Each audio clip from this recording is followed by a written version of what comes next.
যে সিসিটিভি ফুটেজটা আপনারা দেখছেন, ওখানে টাকার ব্যাগ নিতে কালো টি শার্ট পরা যে ছেলেটা ছিল সেটা ছিলাম আমি। ওয়েস্টিনের নিচে সাদা সিএফ মোটর বাইকে হেলমেট লাগানো অবস্থায় আমার সাথে কথা বলতেছিলেন একজন উপদেষ্টা। সেই উপদেষ্টা ছিলেন আসিফ মাহমুদ সজীব ভুইয়া। মোহাম্মদপুর থানার মতো একটা ছোট্ট একটা থানার একটা বৈষম্যবিরোধী ছাত্র আন্দোলনের আবার সেই ছেলেপেলে মব ক্রিয়েট করতে গিয়ে ধানমন্ডি থানা ধরা খাইলো, তাদেরকে ছাড়ে আনলো কি? আব্দুর রহমান মাসুদের মতো এত বড় ফিগার, এই ইন্টারন্যাশনাল নেতা ওই রকম লোকজনদেরকে ছাড়াইতে থানায় যায়। কেন যায়? খোঁজ করেন, চোখের সামনে দেখতে পাচ্ছেন কারা কারা ধনী হয়ে গেছে, কিভাবে রাতারাতি ফকির নির্মলা কোটিপতি হয়েছে, এটা ওপেন সিক্রেট। এবং এদের এইসব টাকা পয়সা আসছে থেকে এইভাবেই।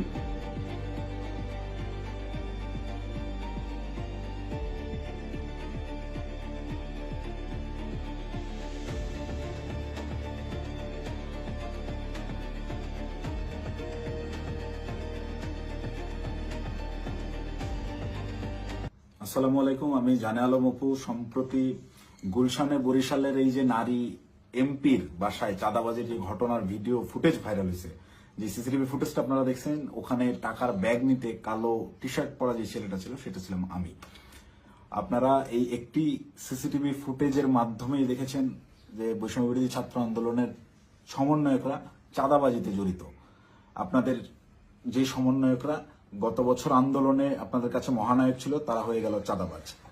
কিন্তু আমার কিছু প্রশ্ন আছে। আপনারা কি জানেন যে এই যে টাকা নেওয়ার যে ফুটেজটা, এটা সকাল 9টা থেকে 10টার ভিতরকার সময়ের মধ্যে, তার ঠিক কয়েক ঘন্টা আগে ভোর 5টার সময় ওই জোনের ডিসি ওসি সবাইকে অবগত করে একদম অফিসিয়াল প্রসেসে আইনিভাবে আইন শৃঙ্খলা বাহিনী অর্থাৎ পুলিশ বাহিনীকে সাথে করে নিয়ে স্বামীর সেই বাসায় আমরা অভিযান চালাই। আপনারা কি জানেন সেই অভিযানে যাওয়ার আগে গুলশানেরই কোনো একটা জায়গায় আমার সাথে উপদেষ্টা আসিফ মাহমুদের কথা হয়? কই নিউজ মিডিয়ায় এত কিছু আসলো, এই 2 মিনিটের সিসিটিভি ফুটেজটাই কেন? আগের রাতের গোটা অভিযানের বিষয়টাকে একদম স্রেফ ধামাচাপা দেওয়া হলো কেন? ভোরবেলার সেই পুলিশ সাথে করে নিয়ে যে অভিযান চালানো হয়, 5টা থেকে 6টা পর্যন্ত টানা 1 ঘন্টা শাম্মী আহমেদের বাসায় অভিযান চলে, আইন শৃঙ্খলা বাহিনী সহ গোটা বাসা তন্ন তন্ন করে খোঁজা হয়, কোথাও শাম্মীকে পাওয়া যায় না। কিন্তু বাসা অভিযান চলাকালীন সময়ে প্রত্যেকটা জায়গায় আমরা বুঝতে পারতেছিলাম এখানে শাম্মী ছিল। তার ব্যবহৃত জিনিসপত্র, বেডের পাশে তার ফোন, তার হেডফোন, তার জুতা, এভরিথিং, তার ভ্যানিটি ব্যাগ, সবকিছু একদম স্পষ্ট বোঝা যাচ্ছিল শাম্মী এই জায়গায় ছিল। সামহাও ইনফরমেশন লিক হয়ে গেছে, সে চলে গেছে। তো যেই 2.5 মিনিটের সিসিটিভি ফুটেজ ভাইরাল করে আমাদেরকে রাতারাতি হিরো থেকে একদম ভিলেন বানানো হলো, যারা এই কাজটা করলো তাদের কাছে আমার অনুরোধ থাকবে এবং চ্যালেঞ্জ করব আমি, যদি সৎ সাহস থাকে আগের রাতের সিসিটিভি ফুটেজটা আপনারা ফাঁস করেন, দেখি কে ফোন করছে, কার কলে, কিভাবে শাম্মীর বাসা থেকে বেরোইছে, এবং আইন শৃঙ্খলা বাহিনীর সাথে আমরা যে অভিযানে গেলাম সেখানে আমাদের ভিতর কি কি কথা হয়েছে, আমরা চাঁদাবাজ কিভাবে হলাম। চাঁদাবাজি তো করি নাই। আমাদেরকে পরের দিন সকালবেলা এটা যোগাযোগ রিয়াদের সাথে করছে, রিয়াদের সাথে যোগাযোগ করে রিয়াদকে ডেকে পাঠাইছে তারা। রিয়াদ আমাকে ফোন দেয়, ফোন দিয়ে ডেকে নেয় যে ভাই ওই বাসায় একটু আসতে হবে। তো সে আমাকে প্রাথমিকভাবে জানায় যে শাম্মী যায় নাই, এটা এখনো আমাদের কাছে তথ্য আছে, আমি বাসায় নজরদারি করতেছি, আপনি তাড়াতাড়ি আসুন। আমি ইমার্জেন্সি যাই। যাওয়ার পরে রিয়াদ আমাকে নিয়ে ভিতরে যায় এবং বলে যে ভাই উপর থেকে ডেকে পাঠাইছে বলার পর আমরা ওকে তাহলে চল। আবার যাওয়ার আগে একটু আটকাইলাম যে অন্যরা আসুক। পরে বেশ কয়েকজনকে ফোন দিল রিয়াদ, দিয়ে বলে যে ভাই সবাই ঘুমিয়ে গেছে, কেউ আসতেছে না। তো অগত্যা আমি ওর সাথেই গেলাম। সিঁড়িতে রিয়াদ আমাকে টাচ দেয় যে ভাই ওরা কিছু টাকা পয়সার কথা বলছে, পোলাপানরা চাপানি খেতে টাকা পয়সা দিবে। তা আমি স্বাভাবিকভাবেই মাইন্ডসেট করে নিছি, আমরা রাতে যে কজন আসছিল আর পুলিশ সহ সব মিলে সর্বোচ্চ 40 জন হবে। তো পুলিশদেরকে বাদ দিলে এটা 15-20 জন বা 30 জন সর্বোচ্চ। এই কতই বা দিবে, 50,000 1 লাখ টাকা হয়তো বা দিবে। এইটা একদম নর্মাল থট থেকে ভাবছি। এই ভেবেই আমি ওর সাথে ভিতরে যাই। ও আমাকে বলে দিছে যে আমি বলছি যে আমি ভাই এগুলা আমার মন সাইদের আমি কথাবার্তা বলতে পারি না, বলে আপনার কথা বলতে হবে না, আপনি রাতে খুব ভালো রোল প্লে করছেন, আপনারা ওরা ভয় পাবে। আপনি যেভাবে সব জায়গায় খোঁজাখুঁজি করছেন, চিল্লাচিল্লি করছেন, আপনারা ওরা ভয় পাবে। আপনার ফেসটা খালি দরকার, আপনি খালি আমার সাথে তাল মেলাবেন, বাকিটা আমি দেখবো। তো আমি যে গেছি তার সাথে, একটু আমার ভিতরেও ওই সময় হয়তো লোভ আসছে, আমি নিজেকে কন্ট্রোল করতে পারি নাই, বা ওই মুহূর্তে সঠিক ডিসিশনটা কি হবে আমি নিতে পারি নাই। খুব ইনস্ট্যান্ট, সিঁড়িতে উঠতেছি আর 2 ধাপ গেলেই আমি বাসার দরজায় চলে যাবো, এতটুকু সময়ের ভিতরে আমাকে সিদ্ধান্ত নিতে হয়েছে। তো এটা আমার ভুল সিদ্ধান্ত হয়তো বা ছিল। ভিতরে গেলাম, গিয়ে বসলাম। বসার পরেই ওই শাম্মীর হাজবেন্ড এসে 5 লাখ টাকার অফার করে যে আমি তোমাদেরকে 5 লাখ টাকা দিচ্ছি, তোমরা যারা ছিলে তোমরা চা পানি খায়ও, আমরা শান্তিপ্রিয় মানুষ, আমি সারা জীবন চাকরি করছি, কোনো রাজনীতি করি নাই, চাকরির রিটায়ারমেন্ট শেষে এখানে আছি, রেস্ট করতেছি, এই বয়সে এসে আমাদেরকে আর তোমরা হয়রানি করিও না, আমি কোনো রাজনীতির মধ্যে নাই, তো আমাদেরকে একটু শান্তিতে থাকতে দাও। এবং উনি আরো একটা প্রশ্ন করেন যে আমাদের তথ্য তোমাদেরকে কে দিছে, তোমরা কিভাবে জানলা যে আমরা এখানে আছি। এই দুইটা বিষয় উনি জিজ্ঞেস করেন। একটা হচ্ছে অনুরোধ করেন ওনাদেরকে ডিস্টার্ব না করতে, আর একটা হচ্ছে ওনারা যে এই বাসায় আছেন, স্বামী যে এই বাসায় থাকেন বা ওনারা এই বাসায় আছেন, এই তথ্যটা কে দিছে। এই দুইটা ইসের বিনিময়ে সে 5 লাখ টাকা দিতে রাজি হয় এবং আনতে চলে যায় এখন, যে তো আমি তোমাকে 5 লাখ টাকা দিচ্ছি, তোমরা এটা নিয়ে যাও। দেন রিয়াদ রেসপন্স যেটা করে, রিপ্লে করে, সেটা শুনে আমি রীতিমতো আকাশ থেকে পড়ছি। ও একরকম ঝাড়ি মেরেই বলে আমি চ্যালেঞ্জ করতেছি, এই আমরা যতক্ষণ ছিলাম গোটা সময়ের ওই প্রায় আমরা 15 থেকে 20 মিনিট ছিলাম, গোটা টাইমের সিসিটিভি ফুটেজ তারা ফাঁস করুক। আমার এই ভিডিও যে সাংবাদিক ভাইরা দেখবেন, আপনারা ওই বিল্ডিং আবার যান, বিবিসির সাংবাদিকরা তো আগের বার বেশ কয়েকটা ফুটেজ বের করছেন সিঁড়ি দিয়ে ওঠা নামার, আপনারা কেন সাউন্ড দেন নাই আমি জানি না। আপনারা এইবার যদি যান গোটা ফুটেজটা ফাঁস করেন, এটা আমার অনুরোধ থাকবে। তাহলে ভাই আমি একটু বাঁচি। আমাকে যেভাবে আপনার এই চাঁদাবাজ হিসেবে পরিচয় করাইলেন, ডেকে নিয়ে ভাই টাকার ব্যাগ হাতে ধরাই দিছে, চাঁদাবাজি করতে যাই নাই, জীবনে চাঁদাবাজির কোনো রেকর্ড নেই, খোঁজ নিয়ে দেখেন, গোয়েন্দা লাগান, এভরিথিং। 1 টাকার অবৈধ সম্পদ কোথাও অর্জন করছি কিনা চ্যালেঞ্জ করব, কেউ বের করতে পারবে না। এবং সর্বোচ্চ চেষ্টা করতেছে বর্তমান এই রাষ্ট্রযন্ত্র, সর্বোচ্চ চেষ্টা করতেছে আমাকে ভিলেন বানানোর। আমার বিরুদ্ধে কোনো এভিডেন্স পাচ্ছে না, এরকম কোনো কাজে আমি কখনোই ছিলাম না, আমাকে ডেকে নিয়ে জাস্ট ইউজ করা হয়েছে। যাই হোক, ওই প্রসঙ্গে আপাতত না যাই, ঘটনায় ফিরি। এখানে রিয়াদ রিপ্লেতে বলল যে কিসের 5 লাখ, 1 কোটির নিচে কথাই হবে না, আপনাদের মানে সব বাঁচাই দিলাম, আত্মীয় স্বজনের কাছে কালার খাইতে হলো না, জেল খাটতে হলো না, কোনো কিছু করতে হলো না। আমি ভাই রীতিমতো 1 কোটি টাকার কথা শুনে হয়েছি যতটা, তার চাইতেও বেশি হয়েছি। অকপটে বলতেছে যে আপনাদেরকে জেল খাটা লাগলো না, কিছু না, আত্মীয় স্বজনের কাছে মানহানি হলো না, মিডিয়া হলো না, কোনো কিছু হলো না, এটার বিনিময়ে শুধু 5 লাখ। তখন একরকম মাথা ধরে উঠছে আমার যে এইটা কি তাহলে প্ল্যান ছিল। আমি ওই তখন থেকেই রাতে বিভিন্ন ক্লু পাচ্ছিলাম যে স্বামী বাসায় ছিল। তখন আমার মাথায় খেলে যে এটা কি আসলে প্ল্যান ছিল, তাহলে কি প্ল্যান করে স্বামীকে এরা সেফ এক্সিট দিছে এবং সেফ এক্সিট দেওয়ার বিনিময়ে এখানে কোটি টাকা নিতে আসছে। মাথায় যখন আমি প্রশ্নটা ঘুরপাক খায়, আমি ওখান থেকে একটু উঠে চলে যাই যে আমি এইসব টাকা পয়সার ডিলিং আমি থাকবো না। তখন আবার আমার মাথায় এইটা খেলে যে আমি তো রিয়াদের সাথে আসছি, রিয়াদ আমার সহযোদ্ধা, সে আমার পূর্ব পরিচিত, তাকে এখানে একা রেখে আমি কিভাবে চলে যাই একটা আওয়ামী লীগের এমপির বাসায়? একে তো গুম করে দিতে পারে বা এর যে কোনো বিপদ হতে পারে। ওর সেফটির কথা চিন্তা করে ওকে আমি একা রেখে চলে গেলে ওর বিপদ হতে পারে, এই চিন্তা করে আমি আবার ব্যাক আসি না। যাই হয় হোক, আমাকে রিয়াদকে নিয়ে যেতে হবে, রিয়াদকে আমাকে তাড়াতাড়ি এখান থেকে বের করতে হবে। তো ওই ওদের কথা, ওরা বার্গেনিং চালাতেই আছে। ওটা 1 কোটি থেকে 50 লাখে নামে, 50 লাখের থেকে ওই 50-50 করবে, 25 এখন নেবে, 25 করে বিভিন্ন রকম বার্গেনিং করতে থাকে। গোটা সিসিটিভি ফুটেজ দিলেই আপনারা দেখতে পাবেন। তো আমি যত ফাস্ট করা যায় এখান থেকে বেরোতে পারলে পারছি। তো আমি রিয়াদকে বারবার কানে কানে বলতেছি তুই এরকম পাগলামি করিস না, তুই থাম। রিয়াদ আমাকে বারবারই বলে আপনি চুপ থাকেন, দেখেন আমি কি করি, আপনি চুপ থাকেন, আমি দেখেন কি করি। তো আমি সাহস আর পাচ্ছিলাম না। উনি একটা সময় করলেন কি, পাশের রুমে গেলেন, পাশের রুমে গিয়ে কাউকে একটা ফোন দিলেন, সর্বোচ্চ 30 সেকেন্ড বা 1 মিনিট পরেই একটা লোক আসলেন, এসে বেল চাপলেন, দরজা খুলতেই বাইরে থেকে একটা টাকার ব্যাগ দিল, টাকার ব্যাগটা নিয়ে গেটটা লাগাই দিলেন। ওই টাকার ব্যাগটা সোজা এনে আমার পাশে উনি রাখলেন, আমার পাশে ছোট একটা টেবিল ছিল, রাখতেই এই পাশ থেকে রিয়াদ আমাকে বলতেছে আপনার তো কাঁধে ব্যাগ আছেই, তাহলে ওটা ব্যাগে ভরে ফেলেন। তো আমি আমার ব্যাগের ভিতরে খাবার ছিল, আমি সারা রাত ধরে জেগেছিলাম, এখানে অভিযান চালাই বাসায় যাচ্ছিলাম, খাওয়া দাওয়া করিনি, সকালে খাওয়ার জন্য খাবার কিনছি, খাবারটাও খাইতে পারিনি। এই খাবারটা বের করে রেখে টাকাটা ব্যাগে বললাম ভরে, আমি রিয়াদকে বলতেছি চল উঠি। রিয়াদ তখন নতুন আবার কাহিনী শুরু করলো যে না, এই 10 লাখ টাকা নিয়ে যাওয়া যাবে না। সে তখন বিভিন্ন ইনে বিনায় আরো টাকা দেন, আপনি টাকা লাগলে ম্যানেজ করেন, সে টাকা ছাড়া উঠবেই না। তাকে একরকম অনুরোধ করে আমি এই জায়গা থেকে তুললি যে ভাই তুই আর ঝামেলা বাড়াইস না, তুই চল, আর তুই যদি বেশি ঝামেলা করিস তাহলে আমি এই টাকার ব্যাগও ফেলাই, আমি চলে যাই, তুই একা হ্যান্ডেল করবি। কারণ এখানে টাকা পয়সা এরকম তুই কোটি টাকা নিবি এটা আমাকে বলে অবস্থায়, এটা যদিও আমি বাইরে এসে বলছি লাস্টের লাইনটা। রিয়াদও দেখি আমি যখন বলছি আমি চলে যাবো তোকে ফেলে, তখন রিয়াদ একটু ভয় পেয়েছে এবং রিয়াদ আমার পিছে পিছে চলে আসে। তো বাইরে আসার পরে রিয়াদ আমার সাথে একরকম প্রচন্ড রাগারাগি শুরু করে যে দেখেন আপনি কি পাগল নাকি, আপনার জন্য হইলো না, আপনি মাত্র 10 লাখ টাকা নিয়ে চলে আসলেন কেন। আমি ওরে উল্টা ঝাড়ি মারতেছি, বেটা তুই পাগল নাকি, একটা মানুষের বাসায় গিয়ে ওখানে ক্যামেরা আছে, এই আছে, সবকিছু আছে, যে একটা মানুষের বাসায় মানুষ কি কোটি টাকা ঘরে রাখে, তুই একজন মানুষের বাসায় যে আন্দাজে বলতেছিস যে আমাকে 1 কোটি টাকা দিতে হবে। লোক বলতেছে টাকা নাই, তুই বলছিস ম্যানেজ করে এনে দেন। এটা তো পাগলামি ছাড়া কিছুই না, তুই কি অন্ধ হয়ে গেছিস, তোর কি বিবেক বুদ্ধি নাই হয়ে গেছে টাকার লোভে। ভাই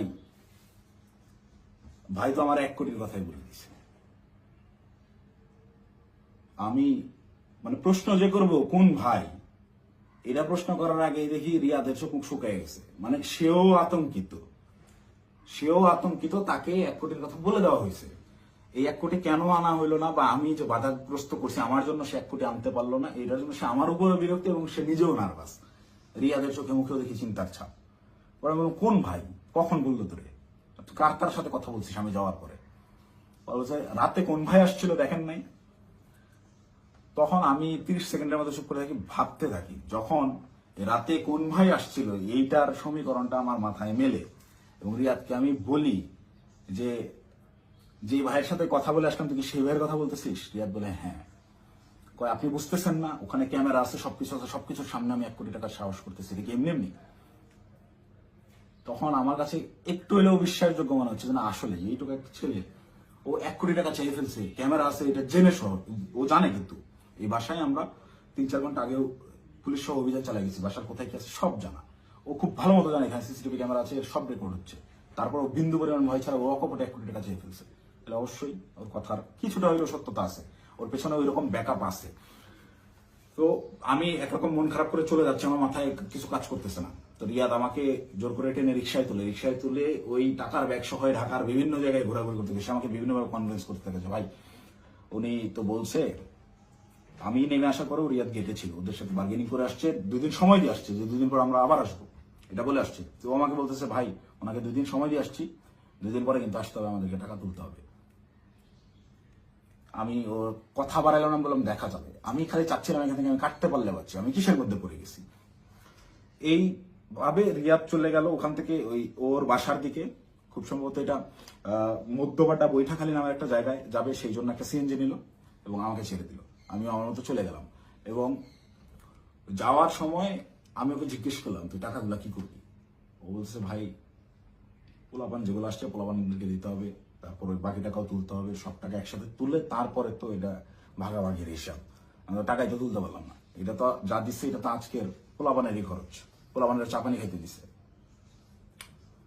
আমি একটু চিন্তায় পড়লাম, তারপর আমি বললাম তাহলে পোলাপানদের দিয়ে দিস। ও বলছে ওকে, বিকালবেলা ইনশাল্লাহ এটা ভাগাভাগি করবো, আপনাকে ফোন দিয়ে জানাবো। তো বিকালে আমি তো এর মধ্যেই আমি বেশ কয়েকজনের সাথে রাতে যারা ছিল তাদের বেশ কয়েকজনের সাথে যোগাযোগ করি এবং তাদের কথাবার্তা আমি সরাসরি স্বীকার করি নাই বা বলি নাই যে রিয়াদ এরকম করছে। তাদেরকে আমি বিভিন্নভাবে ঘটনাটা সম্পর্কে অবগত করার চেষ্টা করি যে তোর এরকম কিছু হয়েছে কিনা বা রিয়াদ কোনো টাকা পয়সা দিয়েছে কিনা। তো সবাই অস্বীকার করতেছে, মানে যারা আসছিল এই অভিযানটা চালাইতে তারা কেউ এই বিষয়ে অবগতই না। তার মানে এখানে ওই যে আমাদের গ্রুপে ইনফরমেশন দেওয়া হলো অমুক বাসায় আওয়ামী লীগের এমপি আছে বলে ছাত্রদেরকে চেতায় দেওয়া হলো, চেতায় দিয়ে এই ছাত্রদেরকে মব করতে পাঠানো হলো। ওখানে ছাত্রদেরকে পুলিশ বাহিনী সহ ওই এমপির বাসায় পাঠাইয়া ওই পরিবারকে ভয়ভীতি প্রদর্শন করা হলো। করার পরে ছাত্ররা সবাই যে যার মতো বাসায় চলে গেল। তারপরে চাঁদাবাজের দল চাঁদাবাজি করতে আসলো। ঘটনা এইটাই। এখান থেকে মাঝখান থেকে সাধারণ ছাত্ররা ব্যবহৃত হইলো। এই ব্যবহারের তালিকায় সেদিন আমিও পড়ছি, আমিও ব্যবহৃত হয়েছি এবং বিভিন্ন সময় বিভিন্ন ঘটনায় এরা এইভাবে বিভিন্নভাবে ছাত্রদেরকে ব্যবহার করে এইসব করে। তারপর বিকালবেলা রিয়াদ আমাকে ফোন দেয়, ফোন দিয়ে ডাকে হচ্ছে রামপুরায়। তো এমনিতেই আমি হাতিরঝিলে যেতাম, তারপরের দিন আমাদের বেসরকারি বিশ্ববিদ্যালয়ের প্রোগ্রাম হাতিরঝিলে, সেই প্রোগ্রামের বাস্তবায়ন কমিটিতে ছিলাম, ভেন্যু পরিদর্শনের জন্য যাওয়ার কথা। এমনিতেই যেতাম, তো ওর কথা শুনে আমি একটু হাতিরঝিল থেকে আগায় গেলাম রামপুরার দিকে। তো ওর সাথে যখন যাই সে আমাকে বিভিন্নভাবে কনভিন্স করার চেষ্টা করে যে ভাই আপনি অপ্রস্তুত হয়ে পড়ছেন এটা বুঝছি, কিন্তু এটা এভাবেই হয়, এরকমই, আপনি বলার জন্য আপনি জানেন না। সে আমাকে ইনে বিনে বিভিন্নভাবে প্রলোভন দেওয়া শুরু করে যে আপনি আপনি এ যাবত আপনি কয় টাকার মালিক, আপনি কয় টাকা কামাইছেন। দেন আমি ওকে ডিরেক্ট বলি যে ভাই এই মাসে আমার সেমিস্টার ফাইনাল পরীক্ষা গেছে, আমি টিউশন ফি দিতে পারি না, জন্য পরীক্ষা দিতে পারিনি। আপনার জায়গায় যদি আমি থাকতাম, রিয়াদ সরাসরি আমাকে বলছে, আপনার ফেস যদি আমার থাকতো, আমি যদি আপনার ওই আপনার কেন্দ্রীয় যে পদ, সেই পদ যদি আমার থাকতো, এতদিন আমি কমপক্ষে 20 কোটি টাকা কামাইতাম। রিয়াদ আমার মুখে বলছে আপনি একটা বলো। তো আমার এই কথাগুলো শুনে আরো বেশি খারাপ লাগতে লাগলো যে কি বলে, প্রচন্ড মন খারাপ। আমি ওকে বলি যা হয়েছে সুবাদ আমরা হাতে জেলে যাই, প্রোগ্রামের কি অবস্থা দেখি। আমার মূল কনসার্ন আমার আবার সাংগঠনিক কাজে ফেরা। তো হাতে জেলের প্রোগ্রামের ওইটা পরিদর্শন করে ওই জায়গা থেকে সন্ধ্যা হয়ে গেছে। রিয়াদ আমাকে কন্টিনিউয়াসলি পুশিং করে যাচ্ছে। সে আমাকে নিয়ে মহাখালী যায়, মহাখালী ওখানে ইয়ামাহার শোরুম থেকে সে আমাকে একটা বাইক কিনে দেয়। এবং এটা সে প্রায় সময় এরকম হয়েছে যে রাত বেশি হয়ে গেছে, আমি বাসায় ফেরার জন্য সেফ কোনো কিছু যানবাহন পাচ্ছিলাম না। ম্যাক্সিমাম টাইম আমাকে ওই উবার ভাড়া করে যাইতে হইতো। আমি ওদের কাছ থেকে টাকা ধার নিতাম এবং প্রায়শই এটা বলতাম যে আমার একটা বাইক থাকলে খুব ভালো হতো। এইটাকে সে কাজে লাগে, আমাকে একটা বাইক কিনে দেয় সে, আমাকে সাথে করে নিয়ে গিয়ে, এবং সে আমার পিছনে বাইকে চড়ে ঘুরে ঢাকা শহরের বিভিন্ন জায়গায়। এবং পরবর্তীতে পরের দিন অনুষ্ঠানটা শেষ হয় কোনো মতে, 18 তারিখের প্রোগ্রামটা শেষ হওয়ার পরে সে রাত্রেবেলা আমাকে ফোন দেয় যে ভাই 2 দিন তো হয়ে গেল, আমাদেরকে ওই বাকি 40 লাখ টাকা আনতে যাইতে হবে, এটা তো 1 কোটি নেওয়া যেত, আপনি খালি পাকনামি করে 50 লাখে নামালেন। তখন তো আমি অস্বীকার করি, না ভাই আমি এইসব কাজে আর যাবো না। দেন আমাকে ডিরেক্ট ব্ল্যাকমেল, আপনি ওই টাকা দিয়ে বাইক কিনছেন, আপনার ফুটেজ আছে তো, আপনি বাইক কিনছেন, শোরুমে ডকুমেন্টস আছে, আপনি তো এটার পার্ট, আপনি যে টাকা ভোগ করছেন আপনাকে তো যাইতেই হবে। তখন আমার মাথা রীতিমতো কাজ করা বন্ধ হয়েছে যে আমি তো পুরো ট্র্যাপে ফেসে গেছি। আই হাই, বাইকটাই আমি কেন নিলাম, আমার ভোটার আইডি কার্ডটাই ওখানে আমি কেন দিলাম, আমার এই হারামজাদার টাকা আমি গেলামই বা কেন, প্রচন্ড রকম আফসোস শুরু হলাম। আমি এই কিসের মধ্যে পড়লাম এরকম ভাবতে হবে। সারা রাত আমার ঘুম হয় নাই। আমার ফেসবুকে গেলে এখনো ওই দিন আমার দেওয়া যে স্ট্যাটাসটা, আমি প্রচন্ড মেন্টাল ট্রমায় আছি। তার আগের রাত সারা রাত ধরে গত বছর জুলাইয়ের সেই আন্দোলনের স্মৃতিগুলা, এই আমার ভাইদের রক্তাক্ত সেই দেহগুলা, এই গুলি চালানোর দৃশ্যগুলো সবকিছু আমার চোখের সামনে ভাসতে থাকে। আমার ভাই সারা রাত ঘুমায় নাই যে কি করলাম, কি হচ্ছে, কি এটা কি। মানে আমি পরের দিন সকালে এটা পোস্টও করছি যে আমি প্রচন্ড মেন্টাল ট্রমায় আছি, জুলাইয়ের ওই স্মৃতিগুলো আমার মাথা থেকে যাচ্ছে না, আমার চোখের সামনে ভাসতেছে, আমি ঘুমাইতে পারতেছি না, নিজেকে অসহায় লাগতেছে। এই ধরনের একটা পোস্ট করছিলাম এবং এটা তখন আমার বাস্তব ফিলিংস ছিল। আর উপরে এর আবার রিয়াদের ফোন আসেই, কখন বেরোবেন, কখন আসতেছেন, এরকম করতে করতে সন্ধ্যাবেলা আমি বাংলা মোটর অফিসে গেলাম। সেখানে একটা প্রেস ব্রিফিং করা হয় 18 তারিখের প্রোগ্রামে, বেশ কিছু প্রবলেম ছিল সেগুলো নিয়ে। প্রেস ব্রিফিং শেষে রিয়াদ আমাকে বলে উপরে ওয়াটারফল রেস্টুরেন্টে গিয়ে আপনি বসেন, আপনার সাথে কথা আছে। আমি ওয়াটারফল রেস্টুরেন্টে গিয়ে বসি। রিয়াদ সমস্ত ছেলেপেলেকে নিচে নিয়ে গিয়ে চা খাওয়াইয়ে পাঠিয়ে দিছে।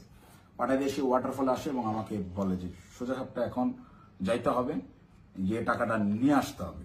আমাকে 2 দিন সময় দেওয়া হয়েছে, 2 দিন পার হয়ে গেছে, আর কোনোভাবে কালক্ষেপণ করা যাবে না, প্রচুর চাপ আসতেছে, আপনি চলেন। তো আমি একরকম চিপাই পড়ে গেছি। ওর কথা শুনে আমি ওই জায়গায় যে রেস্টুরেন্টে বসছি, এখান থেকে বের হওয়ার আর অপশন নাই। তো আমি বাধ্য হয়ে বললাম আচ্ছা চল দেখা যাক। তো এই দিন গিয়ে আমি সর্বোচ্চ চেষ্টা করছিলাম যে কিভাবে এটা এড়ানো যায়। আমি ওই গেটের সামনেই হোন্ডা থামায় ভিতরে ঢুকে দারোয়ানের সাথে কথাবার্তা বলে ওদের উপরে গিয়ে 2টা বেল চেপে আমি খালি ওটা টানতেছি, যারা বাসায় নেই আয়, তুই দরজা খুলবে না, আয় আয়, এই বলে ওকে বের করে নিয়ে আসছি। নিয়ে আসার পরে আবার হোন্ডা টান দিয়ে চলে আসছি। তারপর থেকে ওই দিন থেকে আমি ওর সাথে যোগাযোগ করা বন্ধ করে দিছি। টানা 2 দিন ওর সাথে আর যোগাযোগ করি নাই। ও আমাকে মেসেজ দেয় বিভিন্ন ভাবে, আমি যে টাকা নিছি, আমাকে যে ট্র্যাপে ফালানো হচ্ছে এইটা বারবার সে উল্লেখ করার চেষ্টা করে। আমাকে মেসেজ করে, ভাই টাকা নিয়ে হারায় গেলেন, খোঁজ নাই কেন। প্রত্যেকটা মেসেজে টাকা শব্দটা মেনশন করে, যেন পরবর্তীতে সেটা স্ক্রিনশট আমার বিরুদ্ধে ব্যবহার করতে পারে বা আমাকে বোঝায় যে তুমি যে টাকা নিছো এটা কিন্তু এভিডেন্স আছে। আমাকে ব্ল্যাকমেল করার চেষ্টা করে। তো আমি রিয়াদের মেসেজ রেসপন্স করা অফ করে দিলাম একটা সময়।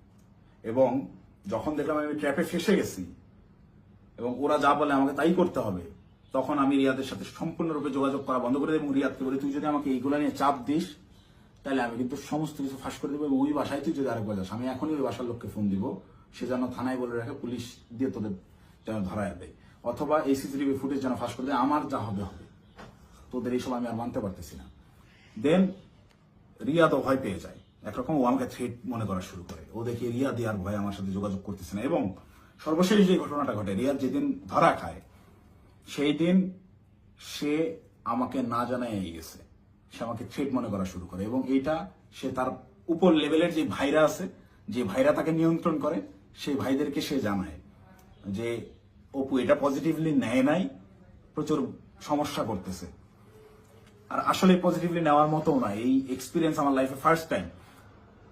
তো রিয়াদ ওই দিন যে গেল আমাকে সম্পূর্ণরূপে না জানায়, এবং আমার কোনো আগ্রহ ছিল না, আমি ওইটাতে যাইও নাই, এবং আমি যাব না জন্যই, ওদের এই ট্র্যাপে আমি আর ইউজ হব না জন্য প্রচন্ড রাগে ক্ষোভে আমি একরকম ওই ফোন টোন সব অফ করে একটু সাইলেন্ট হয়ে যাই, যে আমাকে যেন না পায়। আমার ভালোই লাগতেছে না, আমার বিবেকের তাড়নায় আমার মন চাচ্ছিল আত্মহত্যা করি।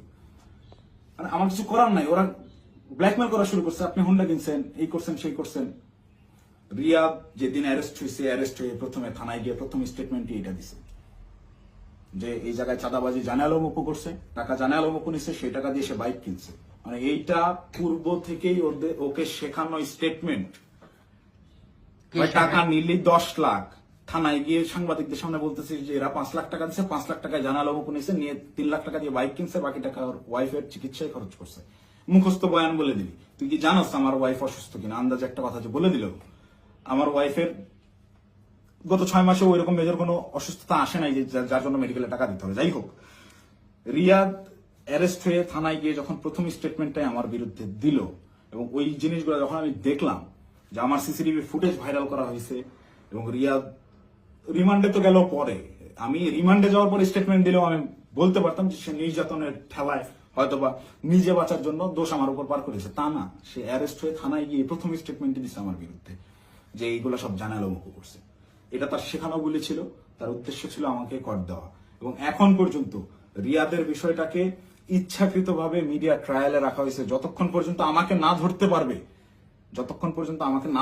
এই সমস্ত দোষ আমার উপরে না চাপাইতে পারবে, ততক্ষণ পর্যন্ত এরা থামাবে না। এরা আমি বাইরে থাকার থ্রেড মনে করতেছে।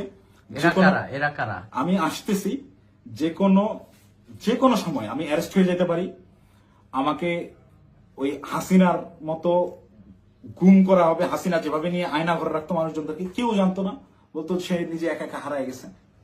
আমাকে বলতো যে সে চাঁদাবাজি করছে, করে এখন গা ঢাকা দিছে, কোথায় না কোথায় গিয়ে আছে। তো আমি জানি না আমার আসলে কি অপেক্ষা করতেছে, তবে আমি মহান আল্লাহ তাআলার কাছে শুকরিয়া জ্ঞাপন করতেছি। হয়তোবা জীবনে কোনো একটা ভালো কাজ করছিলাম, যার বিনিময়ে আল্লাহ তাআলা আমাকে ওই দিন ওই জায়গাটায় নেওয়া থেকে বিরত রাখছিলেন। আল্লাহ তাআলা হয়তোবা চান নাই যে আমি ওই পরিমাণ বেইজ্জতি হই, যার কারণে আমাকে নেয় নাই। আমি শুকরিয়া আদায় করি মহান আল্লাহ তাআলার কাছে, আমি চিরকৃতজ্ঞ। যাই হোক, এখন আমি যে কোনো সময় আমাকে আপনারা জেলখানায় দেখতে পারেন, আমার লাশ আপনারা নদীতে ভাসতে দেখতে পারেন, অথবা হঠাৎ করে একদিন টেলিভিশন খুলে দেখবেন যে আমি ওই বসে আছি, আমার সামনে প্রচুর টাকা পয়সা, মদ, তারপর হচ্ছে অস্ত্র শস্ত্র দিয়ে আমাকে দেখানো হচ্ছে আমি ঢাকা শহরের সবচাইতে বড় মাফিয়া ছিলাম, গ্যাংস্টার ছিলাম, আমাকে অ্যারেস্ট করা হয়েছে। এরকম যে কোনো নাটকই সাজানো হইতেই পারে। তো এই নাটকগুলো যদি সাজানো হতে পারে, বা আমাকে এভাবে ফাঁসানো হতে পারে, আমাকে দিয়ে এই কথাগুলো বলানো হতে পারে, তার আগেই সঠিক সত্যটা জাতির উদ্দেশ্যে, জাতিরকে জানানোর জন্য আমার এই ভিডিওটা বানানো। এখন আসি, অনেকেই এই ভিডিও দেখে বলবেন যে ভাই তুই এই 4-5 দিন ধরে চুপচাপ থেকে খুব সুন্দর স্ক্রিপ্ট লিখছিস। অনেকে, আমি যখন পোস্ট করছিলাম যে আমি গোটা বিষয়টা ক্ল্যারিফিকেশন একটা ভিডিও দিব, অনেকেই কমেন্ট করছে যে হ্যাঁ ভাই সময় নেন, সমস্যা নাই, ভালো করে স্ক্রিপ্ট লেখেন, তারপর আইসেন। তো এইখানেও যারা বলবেন যে স্ক্রিপ্ট করা হয়েছে, তাদেরকে আমি বলবো ওই 17 জুলাই, 16 জুলাই পার হয়ে রাত 12টার পরে, যখন 17 জুলাই পরে, ওই 17 জুলাই ভোর 4:15 থেকে 30,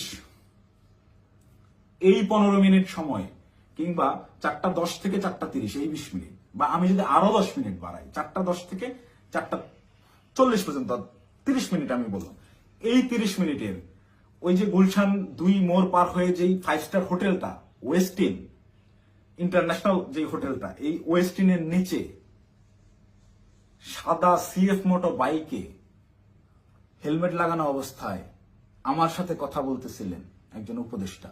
সেই উপদেষ্টা ছিলেন আসিফ মাহমুদ সজীব ভুইয়া। আপনাদেরকে চ্যালেঞ্জ করব, আমাকে ভুল প্রমাণ করার আগে আপনারা ওই সিসিটিভি ফুটেজ জাতির সামনে আনবেন, এনে দেখাবেন যে ওই সময় আসলে এরকম কোনো কিছু ঘটে নাই, আমার সাথে আসিফ মাহমুদ সজীব ভুইয়ার কোনো কথাবার্তা হয় নাই, সে ওখানে আসে নাই। একজন উপদেষ্টা ভোর 4টার সময় বাইকে চড়ে হেলমেটে মুখ ঢেকে গুলশানের মতো অভিজাত এলাকায় কি কাজে আসে, এটা আমার জানার কথা না। আমি তো মামুলি পার্সন, তারা তো হাই লেভেলের পার্সন। আর আমার সাথেই কেন কথা বলতে হয়, বা কি বা কথা হয়। এবং ওই যে রিয়াদ বললো রাতে যেই ভাই আসছিল, এবার সমীকরণটা আপনারাই নিলাম যে রাতে কোন ভাই আসছিল, কোন ভাইয়ের সাথে আমার কথা হয়েছে এবং কোন ভাইয়ের কথা রিয়াদ ইন্ডিকেট করছে। শুধু ওই ভাই না, আরো যেসব ভাই আছে সব ভাইরাই এটাতে জড়িত এবং এটা ওপেন সিক্রেট।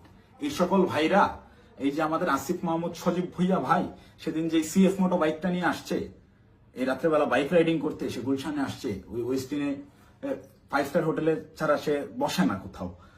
সে ওই গত বছর জুলাইতেও 50,000 60,000 টাকা দামের সেকেন্ড হ্যান্ড একটা স্কুটি চালাইতো, এখন সে সিএফ মোটর চালায়। যাই হোক, এটা চোখের সামনে আপনাদের কে কি করছে, আঙ্গুল ফুলে কলা গাছ কিভাবে হয়েছে। যে সকল ছেলেপেলেরা ওই হলে থাকতে পারতো না ছাত্রলীগের যন্ত্রণায়, বাইরে বাসা ভাড়া নিয়ে থাকবে, বাসা ভাড়ার টাকা থাকতো না, বিভিন্ন রাজনৈতিক নেতাদের কাছ থেকে টাকা ধান নিয়ে থাকতে হইতো, ডোনেশনে যাদের ম্যাচ ভরা চলছে তারা এখন ডুপ্লেক্স বাড়িতে থাকে, নিজস্ব গাড়িতে চলাফেরা করে। এটা গোটা জাতি জানে। আমি আসলে এমনিতেই তো আমাকে যথেষ্ট পরিমাণ ট্র্যাপে ফেলানোর চেষ্টা করতেছে, তো আমার মনে হয় যে এই বিষয়গুলো ক্লিয়ার না করে গেলে আমাকে দিয়ে ওরা যে কোনো স্টেটমেন্ট দেওয়া হতো। একটা ছোট্ট ক্লু দিই, রিয়াদের সাথে অ্যারেস্ট হওয়া যেই 4টা ছেলে, এই 4টা ছেলে এই ঘটনার কোনো কিছুই জানে না।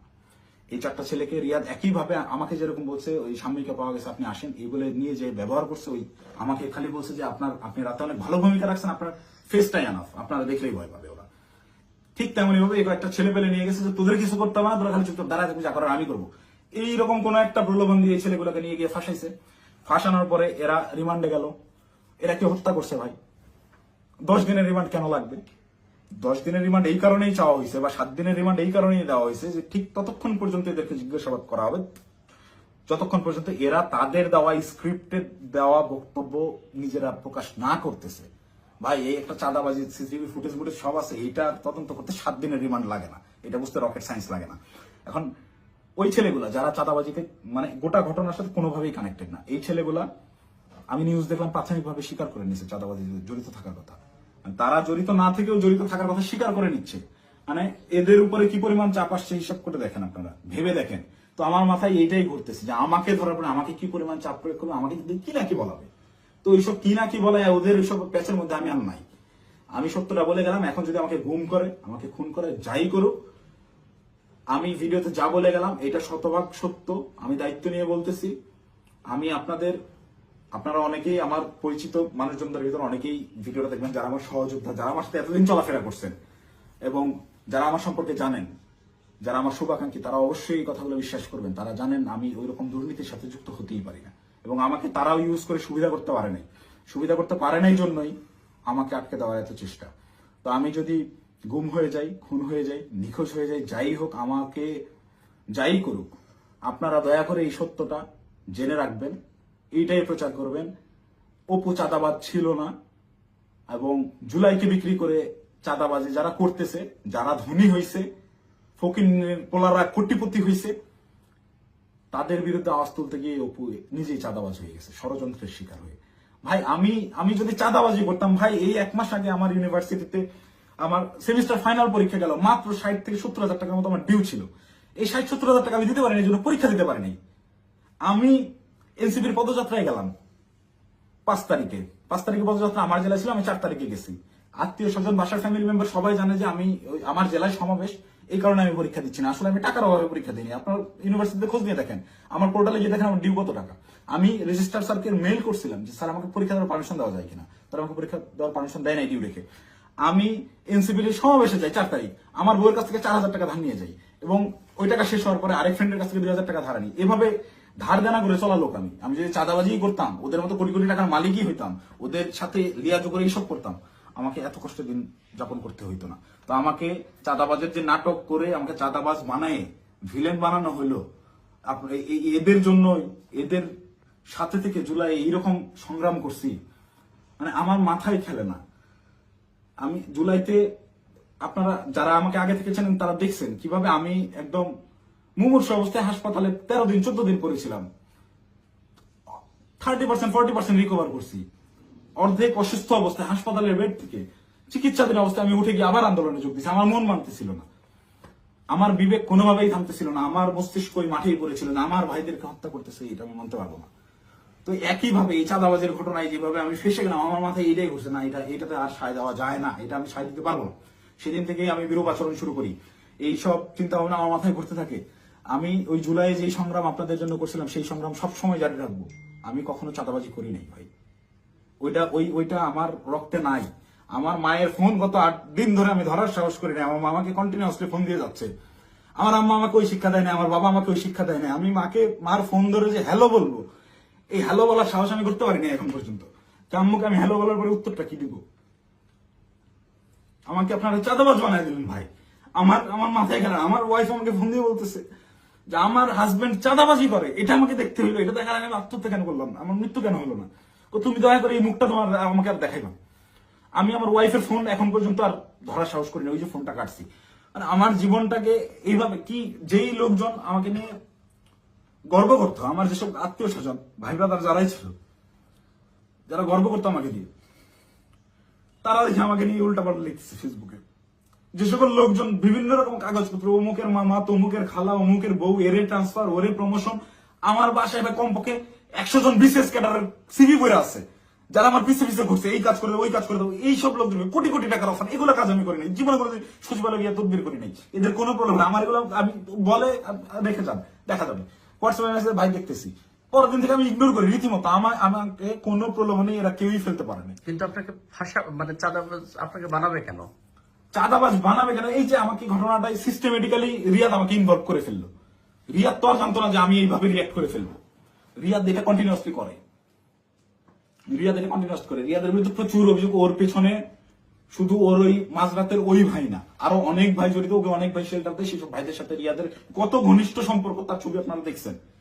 একটা কোলে নিয়ে ছবি তুলে, একটা ঘাড়ে নিয়ে ছবি তুলে, এটা এমনি এমনি না। আমি একজনকে চিনি না, তাকে আমি ঘাড়ে হাত দিয়ে ছবি তুলবো না, নর্মালি পাশে দাঁড়ায় ছবি তুলবো।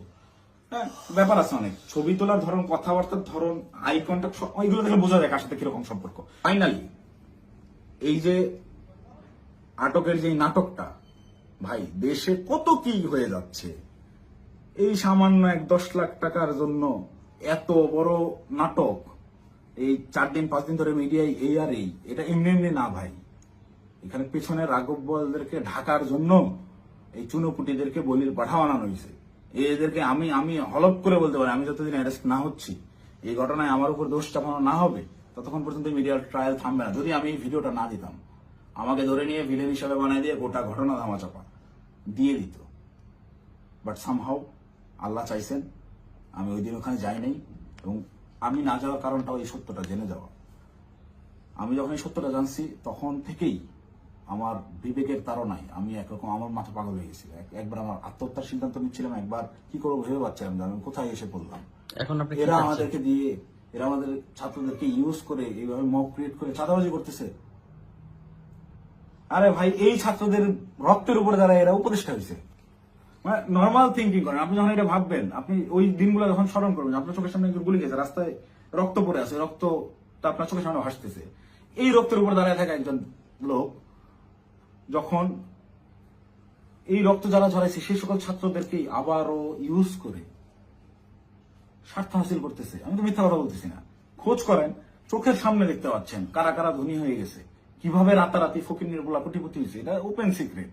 এবং এদের এইসব টাকা পয়সা আসছে থেকে এইভাবেই প্রত্যেকটা গ্রুপ। এই যে মোহাম্মদপুর থানায় আহ্বায়কে গ্রেফতার হইল, মোহাম্মদপুর থানার মতো একটা ছোট্ট একটা থানার একটা বৈষম্যবিরোধী ছাত্র আন্দোলনের আহ্বায়ক, যে ভোলা থেকে উঠে আসছে একটা ছেলে, সবাই মাত্র পলিটেকনিক পাশ করে আসছে, অনার্সে ভর্তি হয়েছে, বিএসসি করতে ভর্তি হয়েছে। এই ছেলে ঢাকা ইউনিভার্সিটিতে পড়ুয়া স্টুডেন্টের কাছে 1 কোটি টাকা চাঁদা চাচ্ছে।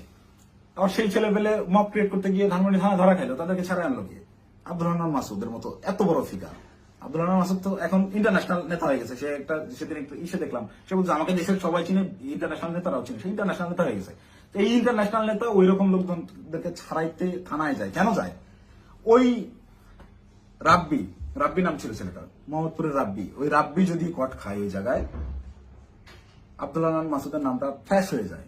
At anyhow Abdul Rahman মাসুদকে, ওই রাব্বিকে সেভ করতেই হবে, কিচ্ছু করার নাই। সে মিডিয়ার সামনে ওই জায়গায় তোপের মুখে পড়ছে আন্নান মাসুদ, তাও রাব্বিকে ছেড়ে আসে নাই, পুলিশের সাথে নেগোসিয়েশন করে নিয়েই আসছে রাব্বিকে তারা ছাড়বে না। কিন্তু এই ঘটনাটাই আমি তো ধরাছোঁয়ার বাইরে ছিলাম।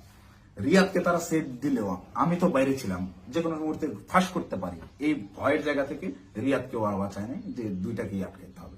আমাকে ধরার জন্য সর্বোচ্চ চেষ্টা করতেছে। আমি কতক্ষণ বাইরে থাকবো, কতক্ষণ টিকে থাকবো আমি জানি না। যে কোনো সময় আমার যে কোনো কিছু হয়ে যেতে পারে। তো আমি গোটা জাতির কাছে সত্যটা বলে গেলাম, এবং সেই দিন সিদ্ধান্তহীনতায় হোক কিংবা লোভের বশবর্তী হয়ে হোক, আমি যে ভুল কাজটা করে ফেলছি, রিয়াদের প্ররোচনায় করে ওই জায়গায় বাসায় ওনাদের দেওয়া ওই টাকাটা হাতে নিয়েছি, এইটার জন্য আমি গোটা দেশবাসীর কাছে ক্ষমা প্রার্থী, এবং আমি আমার দোষ স্বীকার করে নিচ্ছি। এবং আমি প্রচলিত আইন অনুযায়ী, যেহেতু আমার নামে মামলা হয়েছে, আমি বিচার ফেস করতে রাজি আছি।